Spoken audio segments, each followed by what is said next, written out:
7 years. Am I right? Yes, sir. 2 months. Am I right? Yes, sir. Then how could you do it? I flinched at the sudden raise in his voice, and yes, it was 7 years. 7 years since I realized that I wasn't fit for a normal 9-to-5 job, and I wasn't made to be in the cage of protection, but to fly in the sky of dangers. Nobody ever. Answer when you are supposed to, Officer Mahira. I knew the answer, yet I couldn't form words for it. Maybe somewhere in me the syllables got caught between the pools of numbness I went through the past weeks. My eyes wandered to my mother, my teammates, and particularly to the void eyes of the chief. I had nothing to be scared of, so mustering up all the energy I spoke the truth for the 100th time to the third person in the whole week. Sir, I didn't do it and I never will. You yourself said it, that I had been serving my country for 7 years now. Do why dash? I affirmed it to myself for the rest 97 times, yet I was unsure of something. But you fell in love with that pathetic rat, and we could see it. Clearly. Love? Love was a strong word. Even though my eyes searched for him most of the times, yet my heart never raced while seeing him.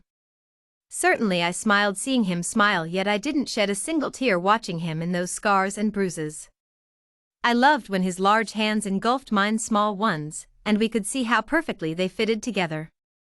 But boy, did those small hands shook while pointing the gun at his head.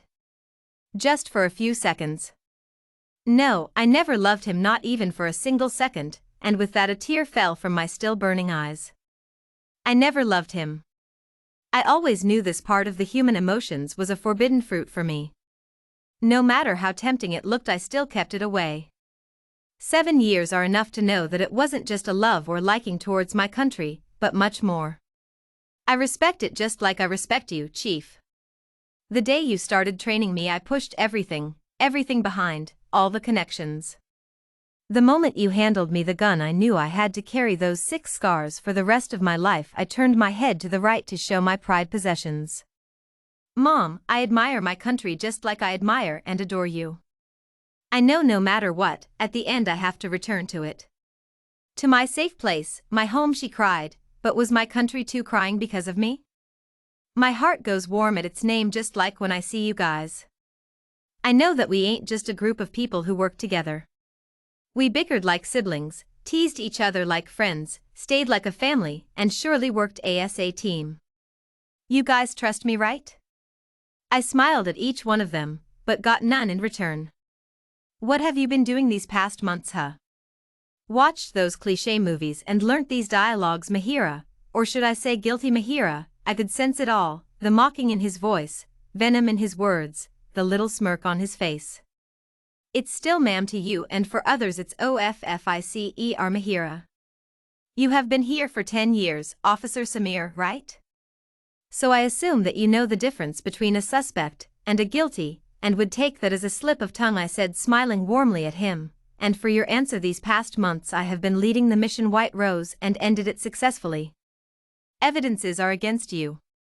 But see where you are standing and speak accordingly. He slammed his hands on the table. I am sorry, Chief.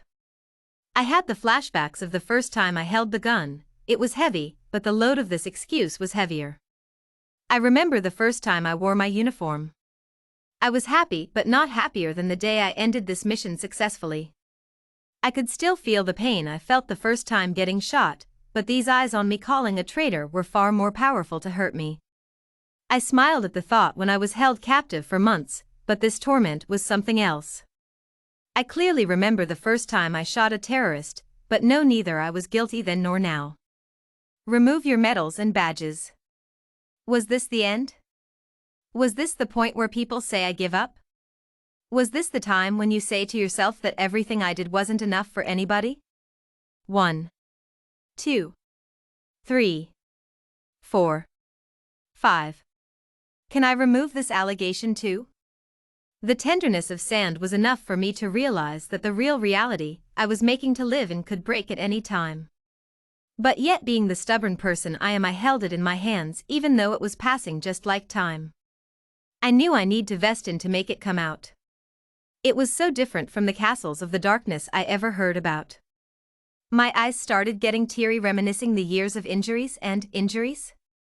I laughed at my own thought, seeing my bruised hands, feeling my wounded chest, and my almost broken leg. I might have looked like a psycho to the people in the room. Take her. But Dadash. You failed your country as its savior. You failed your duty as an undercover military agent. You failed your team as a role model. You failed yourself as a person. You failed me as a chief and as a dad. Mahira. Mahira? It's Officer Mahira. I shouted. I was accused of two things, both were love.